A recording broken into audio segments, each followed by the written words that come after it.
Hello, and welcome back to How to Have Effective Meetings. Today we're going to cover mostly meeting communications as well as some difficult discussions and just kind of some general things that you may want to know for meetings as well.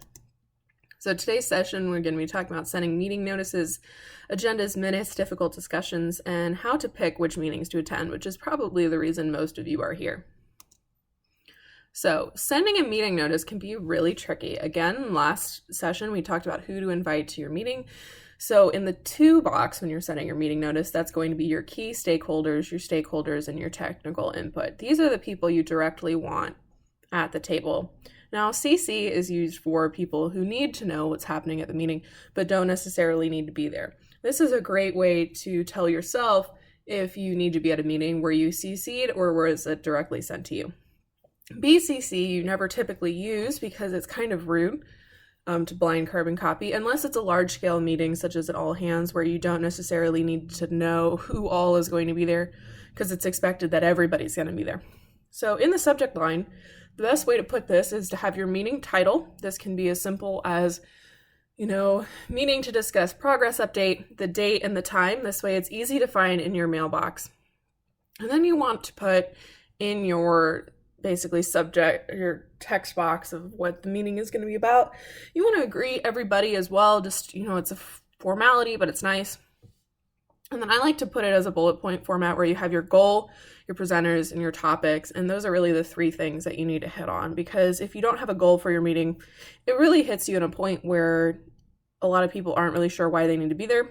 And again, go ahead and watch my video on meeting whys, and that'll help you set up this meeting goal that you're really trying to accomplish. Presenters can be as simple as yourself. You're talking about, XYZ, but it can also be group presenters as well, such as maybe you're having consultants brought in to talk about work-life balance or something like that. And topics is typically just something simple. It should reflect your subject line or meeting title as well. So meeting agendas are really something simple. So when it comes to sending out a meeting notice, you typically want to do that about a week in advance before your meeting. But a meeting agenda you want to send no later than 48 hours before the meeting. So it will include who, what, and next steps. So who is pretty self-explanatory. It's who needs to be there, who has action items that are getting touched on or is expected to have action items coming out of the meeting, who is presenting, who is coming or will be there, such as plant visits or if somebody's bringing in a consultant. What we touched on in sending out your meeting notice, that's your topic, project, presentations, basically what to expect if there will be somebody from the outside world or outside of your organization coming in to discuss, their philanthropy or whatnot. So there's lots of different things that can end up in what. Next steps is basically those long-term goals that once you leave the conference room, these are what you should have accomplished. You should have done, XYZ. You should expect to do ABC, and we should have completed, D during the meeting. So meeting minutes are basically a detailed version of the agenda. So if you send out a good agenda, you should just be filling in bullet points and answering those questions that I talked about on the meeting agenda slide. So it's pretty much just detailed lists, what happened, what you should expect to happen in the future. So you want to list who was there and list who was supposed to be there as well.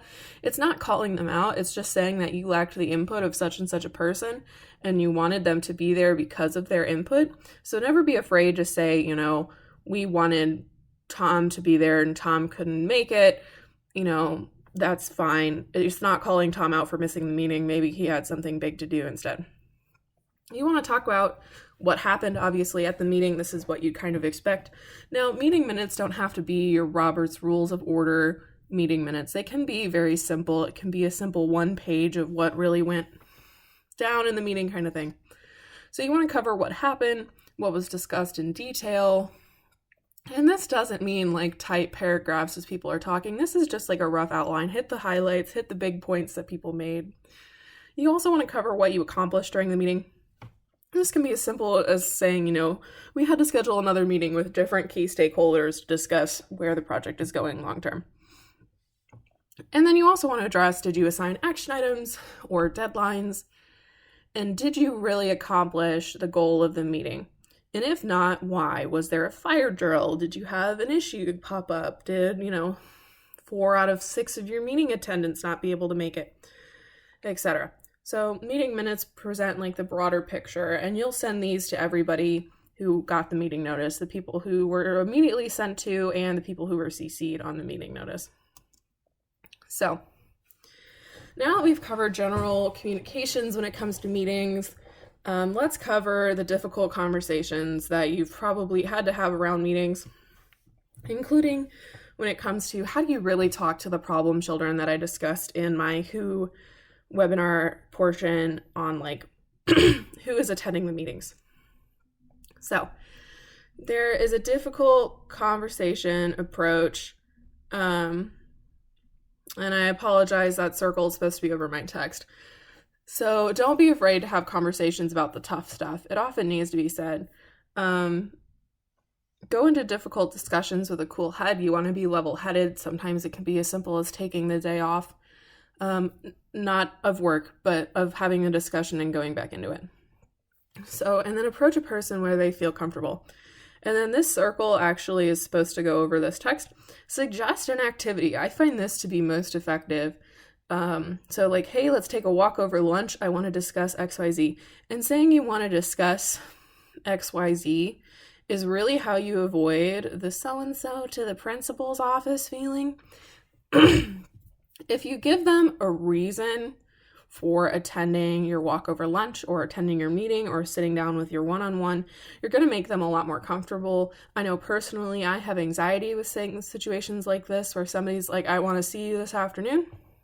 It really makes me stress out and feel like I've done everything wrong and I hyperanalyze my day. And so to avoid this, I often encourage people who may be meeting with me like that to just include why we're meeting or discussing X, Y, and Z, because it could be as simple as, hey, I want to discuss your work anniversary, which can be a lot less stressful than, hey, I want to sit down on Friday at 3.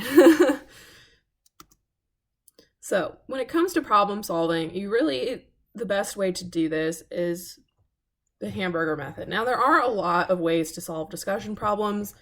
It really depends on the situation as a whole, but it needs to start and end with understanding. So the figure on the right will show you the hamburger method.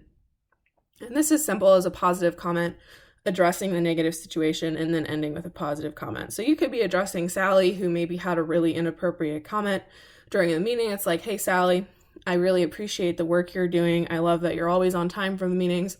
However, this comment that you made last meeting made people feel uncomfortable. Do you want to talk about where you were coming from with that?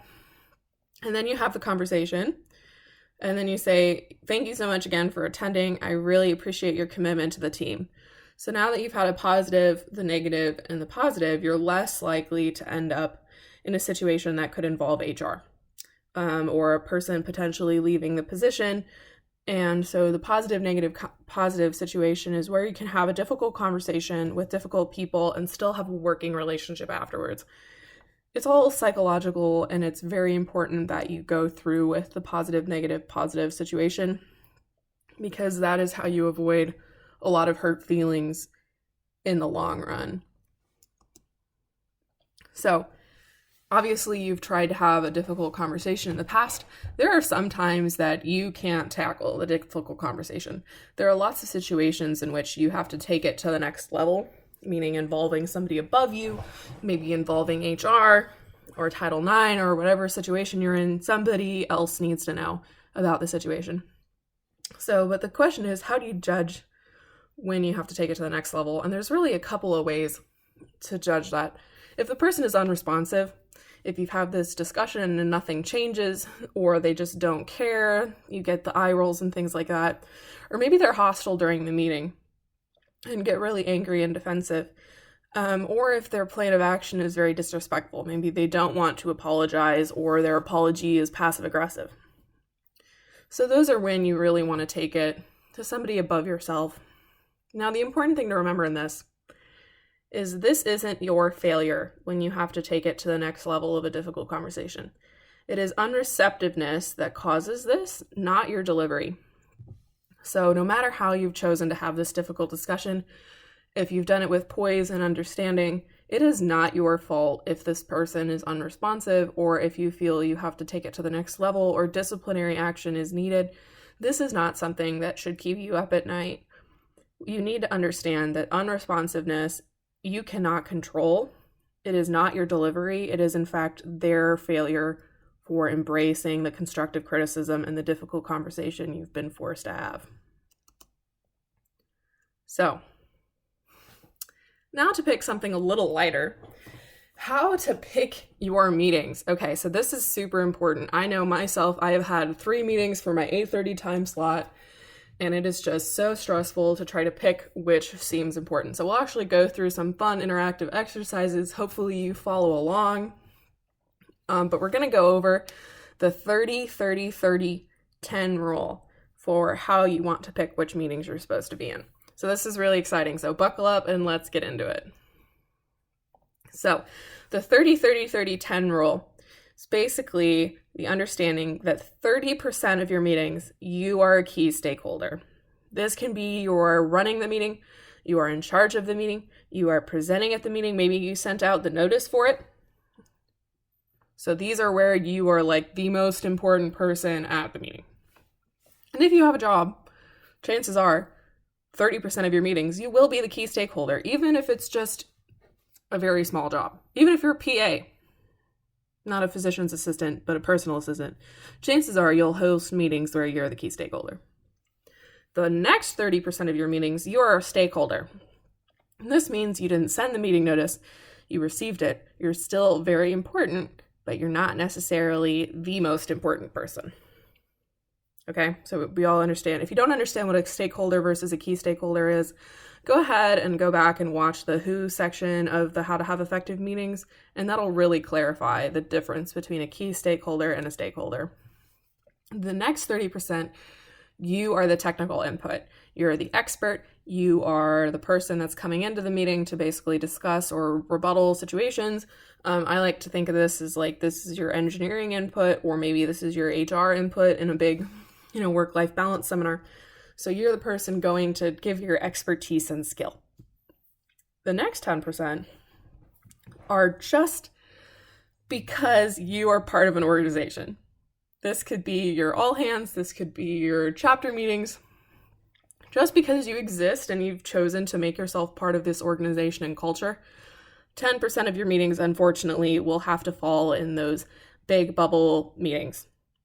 So now that we have our 30-30-30-10 rule, what does it look like for you? So a further breakdown of the 30-30-30-10 rule. So if you were a key stakeholder, let's say I've identified a meeting where I'm the key stakeholder. Now, chances are I'm not the only key stakeholder at the meeting. So 60% of my 30% of my meetings, I am the main key stakeholder. This means that I've sent out the meeting notice, that I am the person presenting, and that I am the person who's most directly impacted by this project. I am the main person who needs to be hearing this meeting information.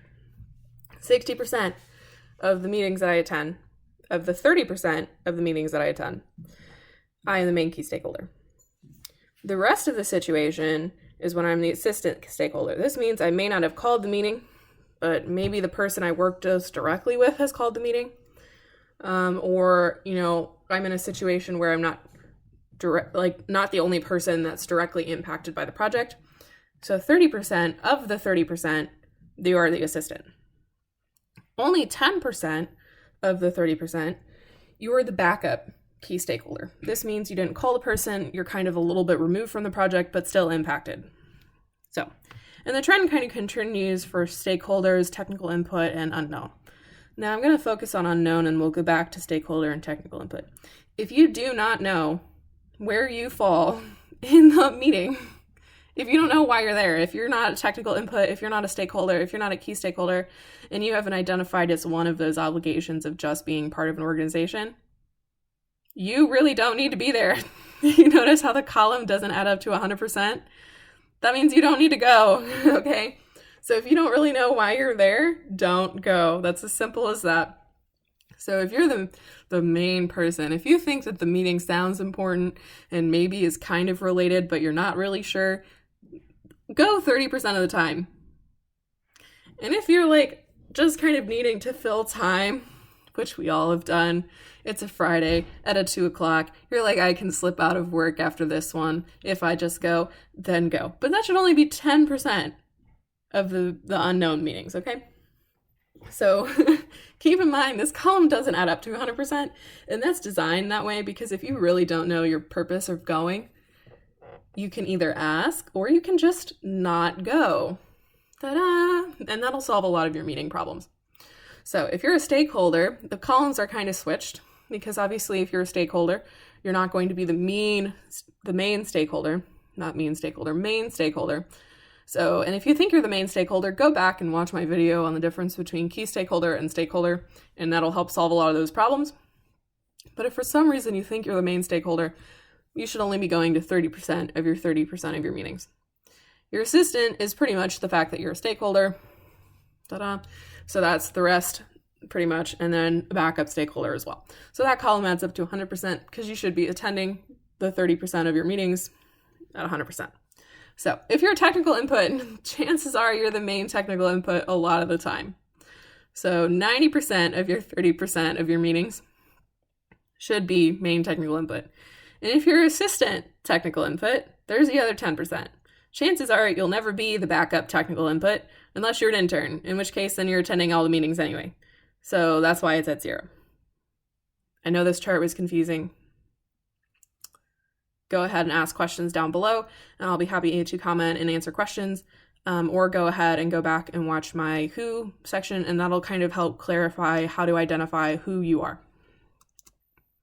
So now we get to the interactive portion of this. Hopefully you're following along at home. So we're going to play which meeting should Tina attend?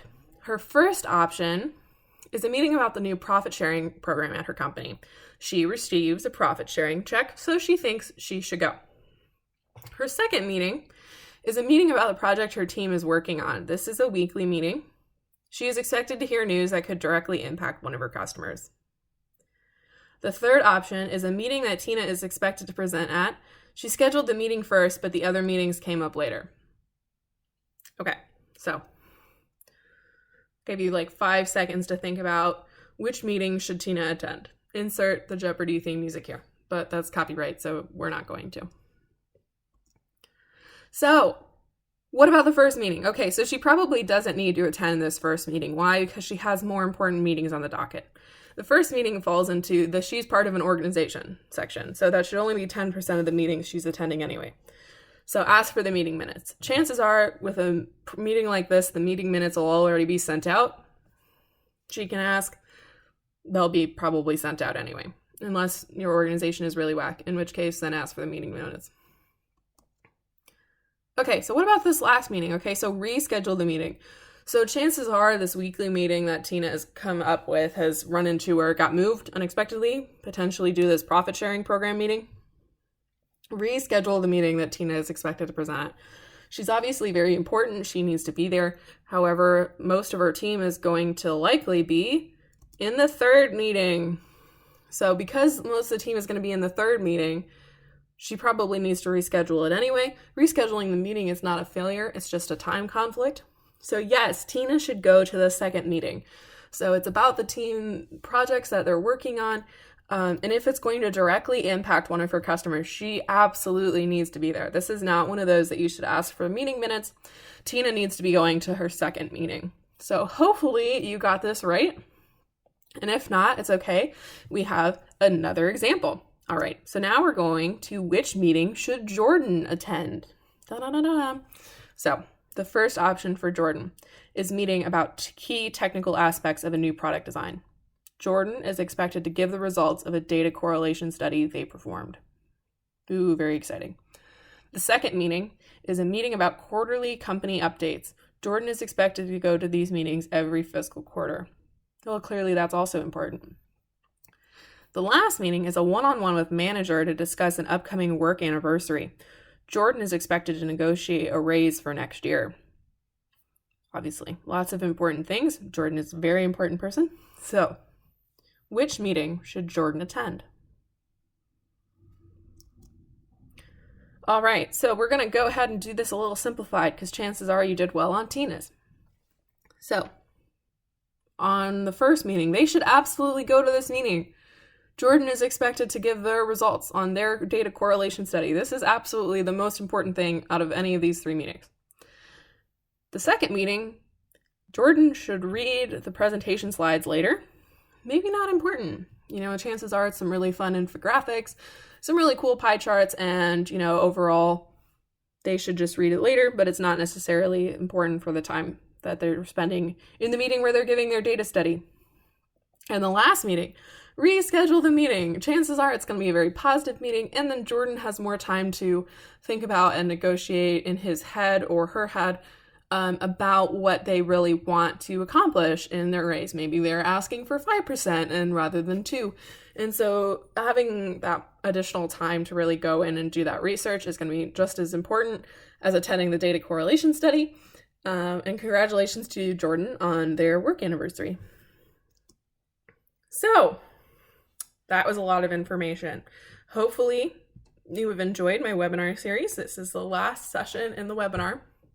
So thank you so much for your time. And please, if you have any questions, you can find me at the email listed here. I would love to answer anything that you may have. And also you can go ahead and drop it in the comments down below, and I will be more than happy to answer questions that you have about all your meeting concerns. So again, thank you so much for watching How to Have Effective Meetings, and I hope you have a really great day.